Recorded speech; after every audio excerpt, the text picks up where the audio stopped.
So today I'm going to talk about empowering IT in the cloud era. I am CTO and co-founder of CloudBolt Software, as Tom mentioned, and I've been in the industry for quite a few years.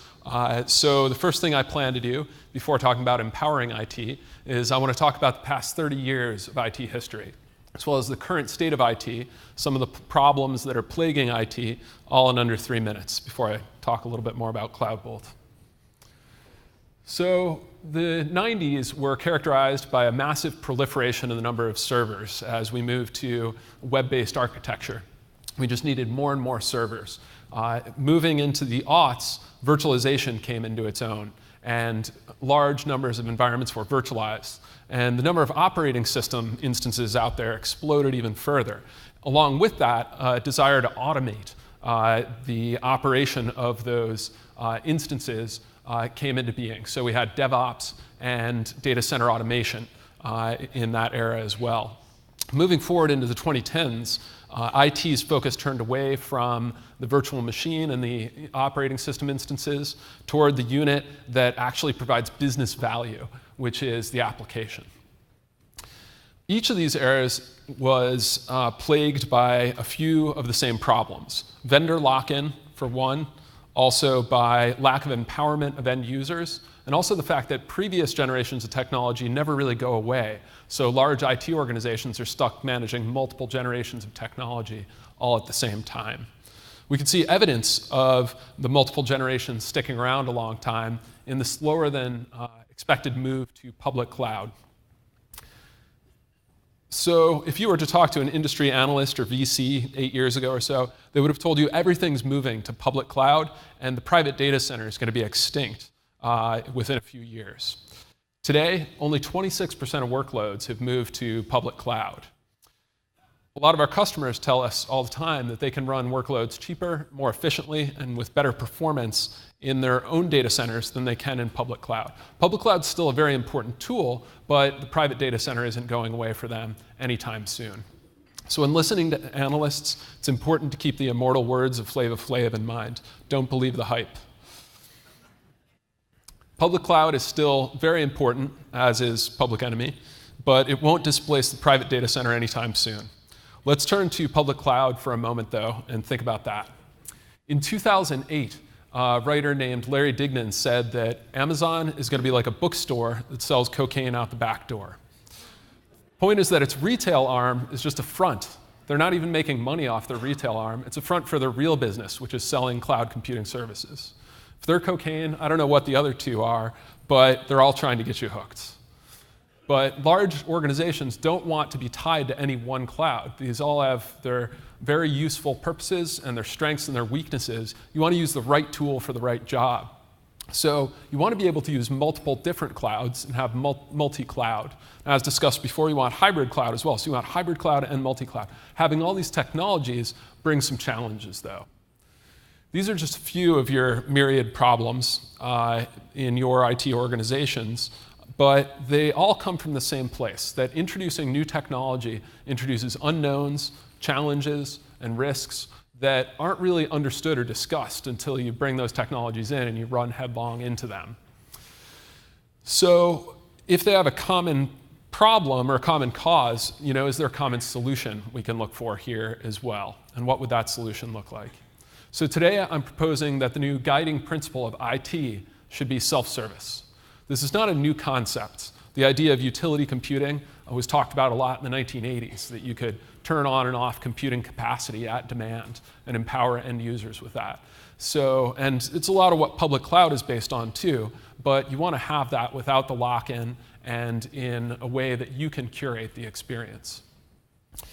So self-service, when you achieve it, it changes everything. If you empower end users to order what they want when they want it, they report increased job satisfaction. It improves their ability to get their job done. It also improves the relationship with IT and gives them an enhanced ability to collaborate. For IT's part, they're able to turn away from manually provisioning these environments, that mundane, repetitive work, and instead focus on work that provides more business value. It's easier said than done, though. To get there, you need a really good user interface that allows users to provision and manage and see what they've got.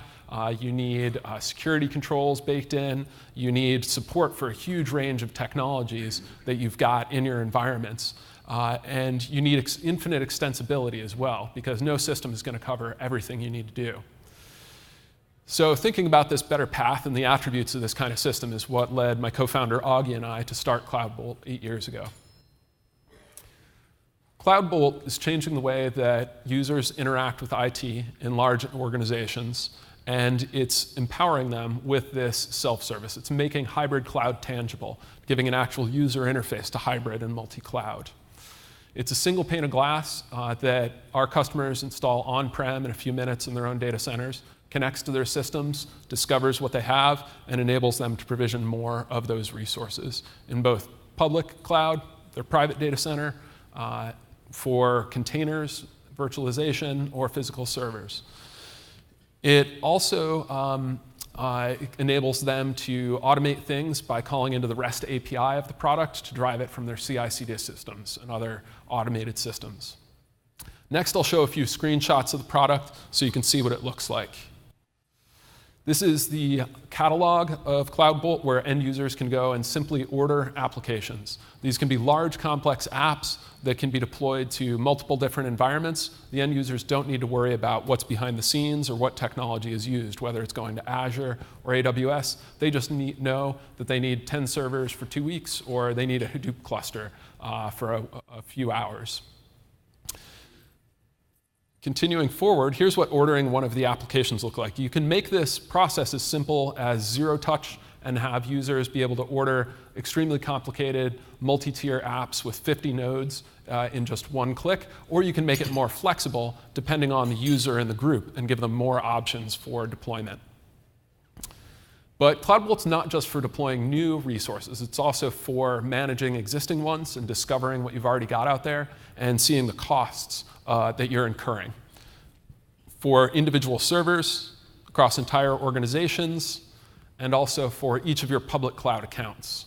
In addition to understanding your current spend, CloudBolt also provides tools and recommendations for reducing that spend, such as recommendations on your reserved instances, also quotas and expiration dates, and automatic power scheduling, so it turns off the resources when they're not in use, so you're not paying for them. Turning back to the catalog for a moment, CloudBolt, when we originally built it, we knew we wanted it to be infinitely extensible. And we wanted the IT admins to be able to automate the deployment of anything and also integrate with any other system. We knew we could never cover everything our customers wanted to do. So as a demonstration of just how extensible and flexible it is, I'm going to show a blueprint that was created to provision pizza.